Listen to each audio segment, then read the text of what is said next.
Ako po si Teacher Ellen Visay. Ang aming school ay nag-start noong 2013. Ito ay Covenant Christian Academy of Rizal Laguna Incorporated. Ito ay non-stock, non-profit organization. So meaning to say na talagang mababa lang yung aming tuition fees. Nakasalalay lamang yung mga operating expenses namin from tuition fees and other miscellaneous fees coming from the parents. So, at ang aking mga guro ay, kumbaga sila naman ay talagang teachers by profession, pero para sa CCA, ito is a calling. Ang mga bata ay every quarter, nag-iipon sila ng mga merit points. Yung mga merit points from their good works, from their good deeds. So halimbawa ay meron silang assignment, bibigyan namin sila ng 10 points. Behave sa classroom, especially yung mga maliliit, bibigyan namin ng 20 points.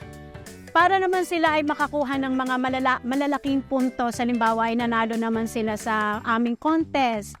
Halimbawa sa speaking contest, yung first prize, yung amin first place ay 3,000 merit points, second ay 2,000 merit points.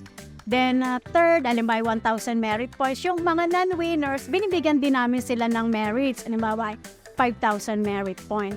So yung thousands of merits ay nanggagaling doon sa mga contest namin o iba pang activities ng school. Halimbawa ay sports fest, nag-join sila sa sports fest. Sumama sila sa field trip. So binibigyan namin sila ng merit kasi yung mga activities na yun kasi ay hindi laging compulsory, voluntary. Kung sino lamang may kakayahan na sumama, ayun ang binibigyan namin ng merits. Pero yung mga hindi sumasali, yung mga hindi nagpa-participate alam mo na, hindi naman lahat ay may kakayahan, binibigyan pa rin namin na sila ng merits. Parang gano'n. So yun nga lang, lesser yung mga puntos. Yung kanilang mga merit points ay kanilang ipinapalit sa aming merit store every quarter.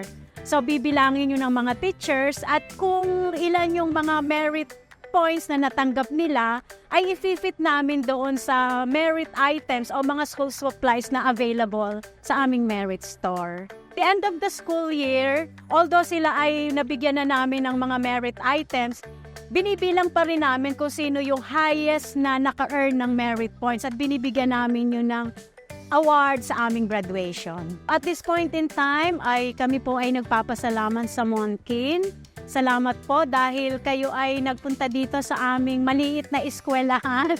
Actually po ang aking pong estudyante ay 124 lang. So, salamat sa inyong mga ipinadala, sa inyong donation. Ito po ay malaking bagay para sa aking mga estudyante. At we are looking forward na sa pamamagitan din po na ninyo, ay ito po ay makarating sa ibang mga organization na meron din pong puso na kagaya ninyo na pwedeng mag-donate sa amin. So, in behalf of Covenant Christian Academy of Rizal Laguna Incorporated, Monkin, thank you very much.